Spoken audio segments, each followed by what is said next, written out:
Halo guys, Assalamualaikum. Balik lagi di channel IQ Saham. Pada video ini kita akan analisa 10 saham batubara dan juga komoditas lainnya untuk besok hari Selasa tanggal 29 Oktober 2024. Tapi sebelumnya disclaimer ini bukan ajakan jual beli saham. Jadi langsung saja kita analisa saham pertama. Yang pertama kita akan bahas saham BSSR yang hari ini naik 4,49%, closing di Rp4.650 per saham guys ya. Dan BSSR ini sempat turun dari sekitar 5 ribuan hingga support satunya di 4.450-an. Dan kita lihat BSSR hari ini ada akumulasi guys ya, dari investor domestik ya, normal akumulasi saja dari XL, DR, dan juga AI. Sedangkan investor asing hari ini mencatatkan net sell 401 jutaan saja. Jadi yang akumulasi besar di BSSR memang adalah investor domestik ya, dari XL, DR, dan juga AI. Itu dikarenakan ada pengumuman pembagian dividen interim untuk bulan November. Ini memang cukup delay ya guys ya pembagian dividennya, karena biasanya bagi dividen interim itu di bulan September ya untuk BSSR. Jadi ketika belum ada pengumuman dividen dari harga 5.000 ini BSSR sempat turun ya guys ya, karena ya itu tadi ya delaynya pengumuman dividen interim. Jadi mungkin ya banyak investor yang mereka take profit di saham BSSR.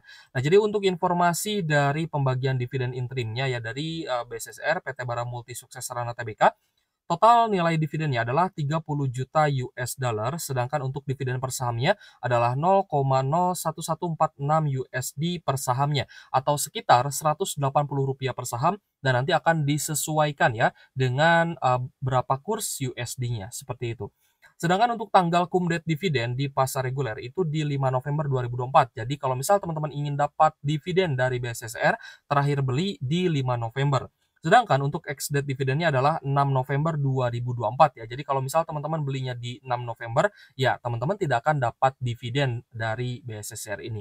Jadi ini kabar yang cukup menggembirakan guys ya, dan meskipun kinerja kuartal 3 BSSR ini belum dirilis, tapi ternyata ada pengumuman pembagian dividen interim sehingga harga BSSR bisa naik ya dari 4.400-an ke Rp4.650 per saham, naik 4,49%. Selanjutnya kita akan bahas juga saham Adro guys. Untuk Adro ini masih mampu bertahan ternyata ya di support MA50-nya, dan hari ini ada sedikit kenaikan 0,55% di Rp3.680 per saham. Kita lihat hari ini akumulasinya sih cukup netral, ada akumulasi dari AK, XA, dan juga RX, sehingga kita lihat dari asing ini sementara ya ada akumulasi atau net buy 21,7 miliar. Jadi cukup menarik sebenarnya untuk saham Adro, tapi kembali lagi kita masih menunggu ya hasil keputusan dari RUPSLB pada bulan November mendatang. Ini beberapa hari lagi kita ganti bulan guys, dari Oktober ke November guys ya, dan cukup menarik untuk kita tunggu hasil ya keputusan dari RUPSLB Adro nanti. Apakah dividennya akan jumbo atau tidak? Nah, kita tunggu saja. Jadi untuk Adro ini memang kita lihat ya asingnya akumulasi, dan beberapa retail juga mulai masuk ya. Ada AKXA, RX, dan juga XL, lalu ada ODGR ya guys ya.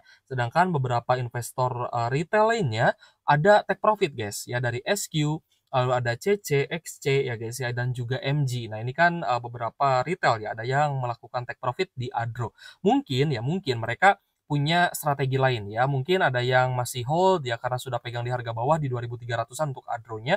Ya mereka mau hold ya untuk bisa tebus AI ya guys ya, dengan porsi yang lebih banyak, mungkin juga seperti itu. Atau ada juga investor yang memilih untuk take profit dulu, lalu mereka nanti akan ambil lagi Adro. Yang pertama, jika Adronya turun karena dividennya kecil. Yang kedua adalah jika dividennya besar. Nah, mereka biasanya akan masuk lagi ya guys ya di saham Adronya. Dan kita tidak bisa menyalahkan ya guys ya. Kita juga tidak boleh fanatik ya dengan strategi A, dengan strategi B ya. Kita tidak boleh fanatik gitu guys ya. Menganggap orang lain salah ataupun menganggap orang lain bodoh dengan strateginya, ya itu pun juga tidak boleh gitu ya. Kita menghargai ya orang lain yang melakukan dividen investing, kita pun menghargai orang lain yang suka melakukan trading seperti itu. Jadi untuk saham Adro kembali lagi kita lebih baik tunggu saja ya guys ya, bagaimana nanti hasil dari RUPSLB-nya. Apakah dividennya akan besar atau tidak? Apakah ekspektasi market akan bisa direalisasikan atau bahkan ekspektasi market akan patah ya guys ya dengan RUPSLB di bulan November nanti. Cukup menarik ya sebenarnya jika kita bahas saham Adro, tapi saya sih jujur ya lebih menarik ya atau lebih tertarik dengan saham AAI atau Adaro Andalan Indonesianya dibandingkan dengan Adro. Tapi jika nanti ya mungkin ada corporate action ya di Adro, nah mungkin saya pun bisa saja ya guys ya beli lagi saham Adronya seperti itu. Jadi selanjutnya kita akan bahas juga saham ADMR, yang mana ADMR ini masuk LQ45 ya guys ya, berbarengan dengan saham SMRA. Dan hari ini naik 4,29% di Rp1.460 per saham. Kita lihat kenaikan ini cukup wajar ya guys ya, karena sudah oversold juga ya, sudah jenuh jual juga, turun dari resistennya di 1580-an, ini turun ya sampai di sekitar 1400-an guys. Dan kita lihat beberapa kali di 1400 ini memang terjadi rejection ya, dan sehingga ADMR hari ini malah mengalami kenaikan setelah adanya oversold. Hari ini asing juga akumulasi 23 miliaran, jadi memang menarik ya untuk ADMR ini, semoga bisa lanjut naik lagi ya. Meskipun ADMR belum bisa bagi dividen, tapi semoga kedepannya ADMR bisa bagi dividen. Tapi saya dapat informasi ya, katanya smelter aluminiumnya itu baru bisa beroperasi di akhir 2025 atau awal 2026 ya. Jadi masih sekitar 1 tahunan lah, masih cukup lama. Tapi kita cukup yakin ya, jika smelter aluminium tersebut sudah beroperasi, kemungkinan laba ADMR juga bisa tinggi dan bisa saja bagi dividen ke Adronya, seperti itu. Oke, jadi untuk ADMR kita lihat ya, ada akumulasi dari top 5 itu dari OD, lalu ada AG, CC dan juga AK, dan asing juga netbuy ya 23,7 miliar. Kita cukup optimis bahwa ADMR masih bisa lanjut naik lagi meskipun ya sejauh ini belum bisa bagi dividen. Kita lanjut ke saham PTBA guys. Nah, PTBA ini saya rasa banyak ya investor yang menunggu kinerja kuartal 3-nya. Apakah kuartal 3-nya akan bagus atau tidak? Nah, ini masih banyak investor besar yang nunggu nih. Karena yang pertama, PTBA ini sudah turun cukup dalam ya, dari 3.100-an ke Rp2.870 per saham ya. Hampir turun mendekati di support MA150 di 2.700-an lagi. Lalu kita lihat juga sudah oversold atau sudah jenuh jual. Tapi yang perlu teman-teman perhatikan adalah dividennya bisa saja tidak sebesar dividen tahun sebelumnya jika kuartal 3 juga labanya stagnan gitu ya. Apalagi turun gitu ya, pasti PTBA juga harganya bisa saja turun ya, karena ya kembali lagi karena PTBA kan memang dinilai dari besaran dividennya ya. Selanjutnya, untuk PTBA ini kita lihat cukup netral, akumulasi dan juga distribusinya, tapi asing ternyata ada net buy 9 miliaran guys ya, dan tidak terlalu besar sebenarnya. Dan kita lihat juga akumulasi hari ini ada beberapa investor retail juga guys, ada SQ dan XL ya, yang juga akumulasi di PTBA. Tapi beberapa retailnya terpantau ada take profit di PTBA, mungkin ada penjualan ya, mungkin ada take profit ya, mungkin juga ada cut loss ya guys ya, karena ya memang sedang turun juga nih harga PTBA-nya. Selanjutnya kita bahas juga saham TINS ya, yang memang sedang uptrend, tapi kita lihat hari ini mulai naik lagi 3,50% di Rp1.330 per saham ya. Untuk saham TINS hari ini ada akumulasi besar dari asing ya, dari AK 5,1 M, lalu ada BB 2,3 M, CC BKZPI juga terpantau akumulasi, sedangkan retail terpantau jualan. Dan hari ini ada net buy asing 9,7 miliar, dan semoga saja saham TINS ini juga bisa lanjut naik lagi dan kembali uptrend. Sehingga teman-teman yang hari ini trading ya guys ya di saham TINS yang mungkin mau swing dan juga untuk trend following, saya rasa ini akan cukup menarik ya karena TINS ini juga sudah oversold atau jenuh jual. Sehingga bisa kita harapkan ya TINS bisa kembali naik ke harga yang lebih tinggi. Selanjutnya yang menarik adalah Antam guys. Antam ternyata di 2 hari terakhir ini candle-nya ada rejection ya guys ya. Dari sekitar 1.600-an dia kembali turun guys. Setiap menyentuh 1630, 1640 ya guys ya. Antam itu langsung turun lagi dan hari ini closing di Rp1.610 per saham ya, dan ada koreksi 1,82%. Tapi kita lihat ini cukup menariknya adalah yang pertama dia juga oversold ya guys ya, atau jenuh jual, dan ada akumulasi dari asing 23,4 miliar. Jadi cukup menarik nih untuk Antam. Apalagi jika kuartal 3-nya bagus ya guys ya. Maka kita juga akan lebih yakin lagi untuk tambah muatan dan hold saham Antamnya. Hari ini cukup netral, ada akumulasi ya guys ya di Antam ini dari AK, CC dan juga CP. BBBK juga terpantau akumulasi, sedangkan beberapa retailnya ada yang jualan ya guys ya. Mungkin take profit ya, mungkin juga mereka cut loss juga ya, mungkin beli terlalu tinggi di sekitar 1.700-an. Ya itu bisa saja terjadi ya, karena di saham sebagus BBRI pun investor retail itu ada juga guys yang ada juga yang cut loss maksud saya. Jadi ya mau sebagus apapun saham, kalau misalkan kita tidak punya conviction, pasti kita akan mudah ya untuk cut loss. Dan cut loss itu sebenarnya hal yang sangat kita hindari ya, selama fundamentalnya masih bagus, lebih baik menggunakan strategi averaging down ya guys ya. Dan untuk DCA juga tidak ada salahnya ketika sahamnya rutin bagi dividen, apalagi dividen yield-nya cukup besar. Selanjutnya kita bahas saham Elsa guys. Tadi saya lihat memang harga minyak dunia sedang turun dan mungkin ya guys ya saham-saham sektor migas ya berpotensi lanjut turun lagi. Contohnya Elsa hari ini turun 1,67% di Rp470 per saham. Namun ternyata harga Elsa ini menyentuh area support yang sudah saya tandai dan juga sudah oversold. Kita lihat hari ini memang masih ada net sell ya 3,1 M dari investor asing. Dan ada sedikit distribusi terutama dari AKMJP dan juga BK. Untuk Elsa, apakah saatnya kita ambil? Saya lihat sih untuk kinerja Elsa ya kuartal 3 ini kan belum rilis ya, tapi saya lihat ada kemungkinan akan bagus ya, setidaknya dia stabil lah ya.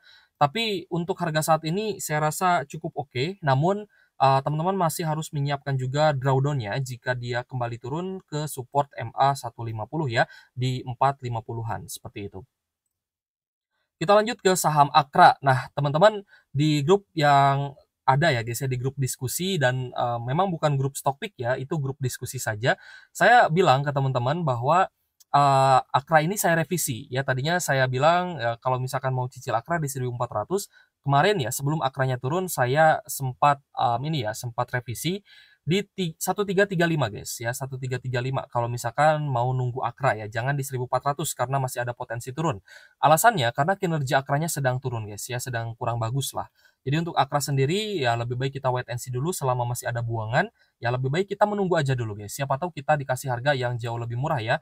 Untuk next-nya ya di bawah 1335 juga sebenarnya masih ada level support selanjutnya ya teman-teman, nanti saya akan share juga ya ke kalian.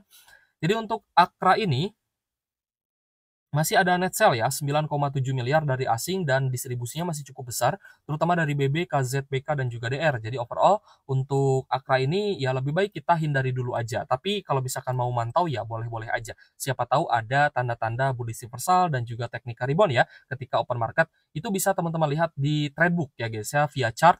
Nanti akan lihat ketika akumulasinya lebih besar, maka itu berarti sudah mulai guys, ada tanda-tanda akumulasi seperti itu. Oke ya, selanjutnya saham Medco ya. Medco juga sangat terikat ya dengan harga minyak bumi yang ternyata memang sedang turun, sehingga hari ini ada open gap down dan turun 4,6% di Rp1.245 per saham. Nah, ini juga tembus support ya, jadi kita tunggu di support selanjutnya di 1.200 sampai di 1180 ya guys ya, untuk level support selanjutnya. Jadi untuk saham Medco lebih baik wait and see ya, karena kita lihat hari ini ada normal distribusi terutama dari RF, AZTU, dan juga BB. Tapi yang cukup menarik ternyata ada sedikit akumulasi dari asing 7,5 miliaran saja. Secara kinerja kuartal 1 dan kuartal 2 masih bagus, tapi entah ya kuartal 3-nya karena belum keluar, jadi nanti kita akan update saja ke teman-teman. Jadi untuk saham Medco sebenarnya potensinya sangat bagus, apalagi jika harga minyak naik ya. Untuk ketika harga minyak turun, ya ini fasenya akumulasi sebenarnya, bukan, fasenya jualan. Nanti kalau misalkan harga minyaknya lagi naik gitu ya, peperangan makin tinggi, makin memanas, nah itulah waktunya jualan gitu ya. Tapi kembali lagi kita masih melihat ya, ini belum ada tanda bullish reversal, tapi kita akan coba lihat besok ya, siapa tahu Medco-nya ada perkembangan. Selanjutnya saham Inco guys. Inco kita lihat 4 hari terakhir terus turun. Hari ini juga turun ya 1,23% di Rp4.020 per saham. Kita lihat harga komoditas nikel juga masih belum pulih ya. Dan hari ini oversold juga untuk Inco-nya, tapi ya sebenarnya saya tidak terlalu tertarik dengan Inco. Kalau misalkan dibandingkan ya antara Inco dan Antam ini kan sama-sama BUMN ya. Inco juga sudah diakuisisi kemarin ya meskipun hanya beberapa persen gitu ya. Tapi it's okay ya, kita bisa bandingkan Inco dan Antam ini ya, tapi kalau saya pribadi lebih memilih Antam guys, daripada Inco, gitu ya. Jadi untuk Inco hari ini koreksi dan kita lihat cukup netral, ya ada akumulasi dari AKCCLG, namun PDYUBK ada distribusi ya. Coba kita cek domestiknya. Distribusi hari ini overall dari domestik, sedangkan akumulasinya dari asing ya guys ya. Meskipun ya hanya normal akumulasi saja dari AKCC dan juga YP. Oke guys, mungkin ya, banyak ya kemarin request sebenarnya saham-saham yang nyangkut, kalau secara fundamental masih bagus, ya teman-teman mau averaging down itu tidak masalah. Tapi kalau misalkan sahamnya gorengan, teman-teman harus punya trading plan. ya teman-teman entry di berapa, take profit-nya berapa persen, take profit di harga berapa persen, itu harus punya. Lalu exit juga CL-nya di berapa persen. Misal teman-teman mau CL 5%, ya itu harus dipatuhi, harus disiplin. Ya kalau saya sih kalau trading tidak muluk-muluk ya, saya misalkan CL-nya hanya 2-3%, saya anggap tidak sesuai dengan trading plan saya. Ya saya anggap saya masuknya salah. Kalau misalkan saya minus 2-3%, ya kalau sahamnya gorengan langsung saya cut gitu ya. Tapi kalau sahamnya dengan fundamental bagus dan teman-teman yakin dengan bisnisnya, silahkan di hold gitu ya. Silahkan tambah muatan, silahkan averaging down. Itu pun ya jika teman-teman yakin plus ada dividennya. Buat apa kita nunggu ya guys ya, kalau misalkan tidak ada jaminan dividen? Ya setidaknya ada jaminan dividen lah ya, jika kita misalkan nyangkut sampai di 2025 nanti.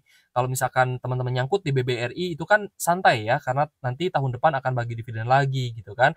Jadi teman-teman nunggu pun beberapa bulan, ya anggaplah teman-teman swing ataupun investing gitu ya.